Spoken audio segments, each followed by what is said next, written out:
Hello friends, welcome back to our today's session. We are discussing on the topic of looping. Okay, looping concept C language में क्या होता है ये हम discuss कर रहे हैं. So लास्ट के वीडियो में हमने what is while statement, what is do while statement ये सब देखा था. So आज के वीडियो में हम what is for loop. Okay, for loop exactly है क्या, उसका सिंटैक्स क्या है, देन उसका प्रोग्राम में कैसे यूज करते हैं, वो कैसे वर्क करता है, ये हम डिटेल में देखेंगे. ओके सो जैसे कि मैंने कहा कि लूपिंग के थ्री मेन टाइप्स है, that is while loop, do while loop and then third one is the for loop. इन तीनों में डिफरेंस क्या है, उसका प्रोग्रामिंग में कब यूज करना है ये हम डिस्कस करेंगे. ओके सपोज अगर मुझे 0 to 9 नंबर प्रिंट करने होते थे तब हम व्हाइल लूप का यूज करके कैसे करते थे. व्हाइल यहाँ पे होती थी कंडीशन चेकिंग. सपोज मैंने यहाँ पे वेरिएबल इनिशियलाइज किया a is equal to 0. Okay and यहाँ पे हम कंडीशन क्या लिखेंगे, a less than equal to 9, this is opening and this is closing bracket. Then यहाँ पे आएगा printf statement. Okay and printf statement पे हम क्या प्रिंट करेंगे, %d(a). ओके एंड यहाँ पे हम a को इंक्रीमेंट करते थे 1 by 1. सो ऐसे प्रिंट करते थे हम 0 to 9 number by using while loop. लेकिन सपोज अगर मुझे same task using for loop करना है तो मैं कैसे करूंगा. सो फॉर लूप का जनरल सिंटैक्स क्या है, दिस इज फॉर, यहाँ पे होगा इनिशियलाइजेशन. ओके कोलन, देन यहाँ पे होगी condition checking and again colon and यहाँ पे होगा इंक्रीमेंट और decrement. Okay and then closing bracket and यहाँ पे opening and closing bracket and यहाँ पे आएगी body part.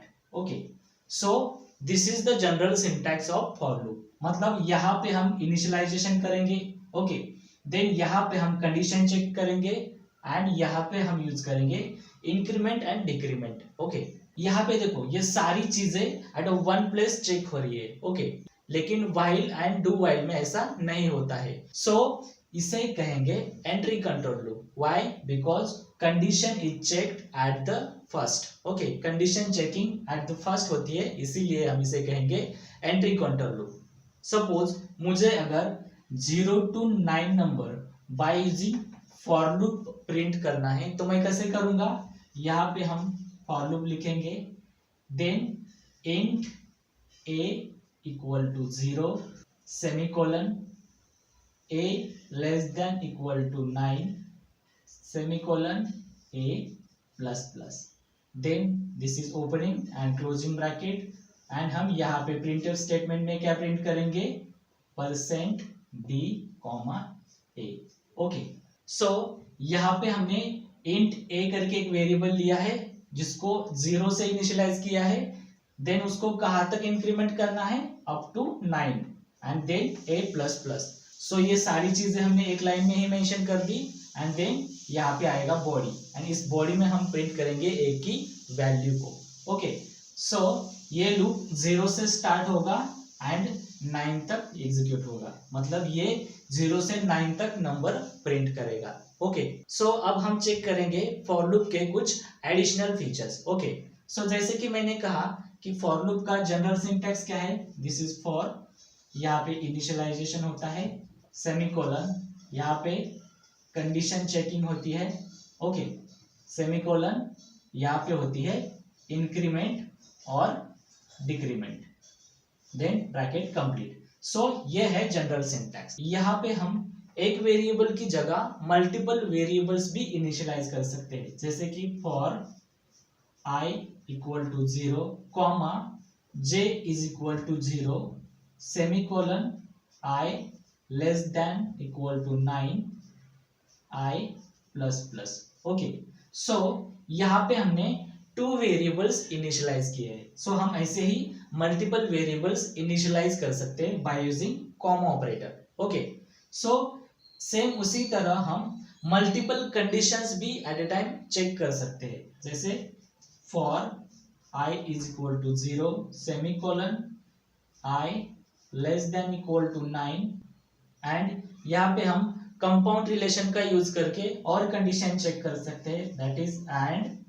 j less than equal to 10 semicolon I plus plus. Okay, so by using compound relation we can check multiple conditions also. Okay, same इसी तरह हम इसका कुछ पार्ट ओमिट भी कर सकते हैं, जैसे कि suppose this is for, then suppose मैं अगर यहाँ पे वेरिएबल इनिशियलाइज नहीं करना चाहता, यहाँ पे मैंने वेरिएबल इनिशियलाइज किया m is equal to 5. Okay, then हम जस्ट यहाँ पे सेमीकोलन मेंशन करेंगे, m less than equal to 10 semicolon m plus plus. Okay, so हम इस तरह कुछ पार्ट इसका ओमिट भी कर सकते हैं. देखो यहाँ पे हमने वेरिएबल इनिशियलाइज किया है instead of initialising in for loop. Okay, ऐसा भी चलता है, लेकिन हमें ये सेमीकोलन देना भूलना नहीं है. सेम उसी तरह हम फॉर लूप में ऐसे भी मेंशन कर सकते हैं, m is equal to 5, m less than equal to 10 semicolon and bracket complete. अगर हमें increment and decrement operation perform करना है तो हम m प्लस प्लस ऐसे फॉर लूप में मेंशन कर सकते हैं. मतलब ये पार्ट हमने ओमिट किया एंड इस पार्ट को इन द लूप मेंशन किया. Okay, so these are some additional features of for loop. So चलिए अब इसका प्रोग्राम देखते हैं, उससे आपका और क्लियर हो जाएगा कि how for loop working in C programming. So इस प्रोग्राम में हम 0 to 9 नंबर प्रिंट करने वाले हैं by using for loop. Okay, so first हम एक वेरिएबल डिक्लेयर करेंगे इंट a करके. ओके, देन हम यहाँ पे यूज करेंगे फॉर लूप. ओके, फॉर में हम फर्स्ट वेरिएबल को इनिशियलाइज करेंगे. Okay, a is equal to 0, then semicolon a less than equal to 9. So हमें 0 to 9 नंबर प्रिंट करने हैं, इसलिए हमने a को 0 से इनिशियलाइज किया. This is the starting point. Okay, then हमें कहाँ तक उसको एग्जीक्यूट करना है, 9 तक. ओके, सो उसकी कंडीशन क्या की हमने, a less than equal to 9. Then हम उसे 1 by 1 इंक्रीमेंट करेंगे, इसलिए a plus plus. Okay, then हम a की वैल्यू को प्रिंट करेंगे by using printf statement. Okay, so हम यहाँ पे यूज करेंगे प्रिंटफ स्टेटमेंट एंड प्रिंटफ में a की वैल्यू को प्रिंट करेंगे %d, a. Okay, so this is our program. So चलिए अब इसको एग्जीक्यूट करते हैं, देखते हैं आउटपुट क्या आता है. सो यहाँ पे देखो 0 से स्टार्ट होके 9 तक हमें नंबर मिले हैं. दैट इज ये लूप कहाँ से 0 से स्टार्ट हो रहा है एंड 9 को एंड हो रहा है. सो यहाँ पे एक इम्पोर्टेंट थिंग है, फॉर लूप का प्रोग्राम लिखते टाइम हम नंबर ऑफ टाइम क्या गलती कर बैठते हैं कि at the end of for loop हम यहाँ पे सेमीकोलन दे जाते हैं. हमें ऐसे नहीं करना है. दैट इज ये 0 to 9 नंबर प्रिंट नहीं करेगा, ये यहाँ पे ही खत्म हो जाएगा. ओके, सो चलिए अब इसको हमने एट द एंड सेमीकोलन दिया है. सो चलिए इसका आउटपुट देखते हैं क्या आता है. सो देखो यहाँ पे इसने डायरेक्टली 10 प्रिंट किया है, दैट इज ये लूप एग्जीक्यूट नहीं हो रहा है. सो यहाँ पे हमें क्या ध्यान में रखना है कि एट द एंड हमें सेमीकोलन नहीं देना है. सो this is the bonus tip. Okay, so friends, that's it for today's lecture. We'll see something new in next video. Till that time, thank you, take care, bye bye.